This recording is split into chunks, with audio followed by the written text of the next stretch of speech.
आणि माझा एक छोटासा अनुभव मला तुमच्यासोबत शेअर करायचा आहे. तो म्हणजे जसं लास्ट टाईमला मी जेव्हा तुळजापूरला गेले, माझा प्लॅन आधीच ठरलेला होता की मी तुळजापूरला जाणार आहे. बट मला एका दादांचा जायच्या 1 ते 2 दिवस आधीच कॉल आला आणि त्यांनी मला सांगितलं की तुम्ही तुळजापूरला आलात की प्लीज आम्हाला कळवा, मग आम्ही तुम्हाला दर्शन वगैरे देतो.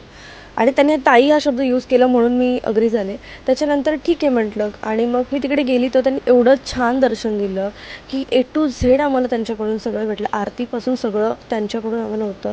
म्हणजे एकदम खुश झालते मी, कारण की माझा प्लॅन आधीच ठरलं होतं. अचानक त्यांनी मला कॉल केला.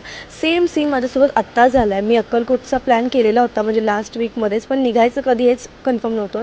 आणि लिटरली मला 3-4 दिवसाआधी कॉल आला आहे की ताई तुम्ही आमच्या मठात या. पहिला त्यांनी सांगितलं मठात या, घाटकोपरला आम्ही मठ केलं आहे, तुम्ही यावी अशी आमची इच्छा आहे. त्याच्यानंतर मी म्हटलं की दादा माझं या आठवड्यामध्ये तर पॉसिबल नाही, कारण मी अक्कलकोटचा प्लॅन करते. ते म्हटले की तुम्ही अक्कलकोटला चाललात ना, तुमचं सगळं दर्शन आरतीपासून सगळं आम्ही बघतो. तर माझ्यासाठी नॉर्मलमध्ये नव्हतं, कारण की जर मी स्टेटसला टाकलं असतं, स्टोरीला टाकलं असतं की मी इकडे इकडे चालले, तर मला कॉल आला असता, तर एक गोष्ट वेगळी आहे. बट ही माझ्यामधली गोष्ट आहे की मी जाणार आहे ना, कोणाला माहिती आहे माझ्या फॅमिलीशिवाय.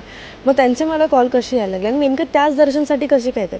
सो हे सगळं स्वामींच्या इच्छेने होतं आणि स्वामींच्याच कृपेने. आणि जेव्हा त्यांना मी म्हटलं की दादा तुम्हाला म्हणजे हे सगळं कसं काय, तुम्ही कसं काय करून देताय, कारण कॉल वगैरे करणं आणि स्वतःहून हे सगळं सांगणं.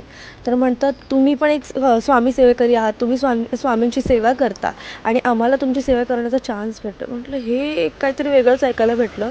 लिटरली मी स्पीकरवरती ठेवून माझ्या आजीला ऐकवत होते की आजी बघ कोणाचा तरी कॉल आला मला आणि ते कसं बोलतात. सो ते जेव्हा बोले ना की तुम्ही पण एक स्वामी भक्त, तुम्ही कोणाची तरी सेवा करताय म्हणून आम्ही तुमची सेवा करतो ना, आम्हाला आवडतं हे सगळं करण्यासाठी, कारण तुम्हाला दर्शन वगैरे देणं हे एक आमच्यासाठी पण एक भाग्याचंच काम आहे. तर म्हटलं की हां बाबा स्वामींचंच ह्याच्यामध्ये सगळं असेल. तर बस हाच अनुभव. श्री स्वामी समर्थ. आता मी निघते. बाय.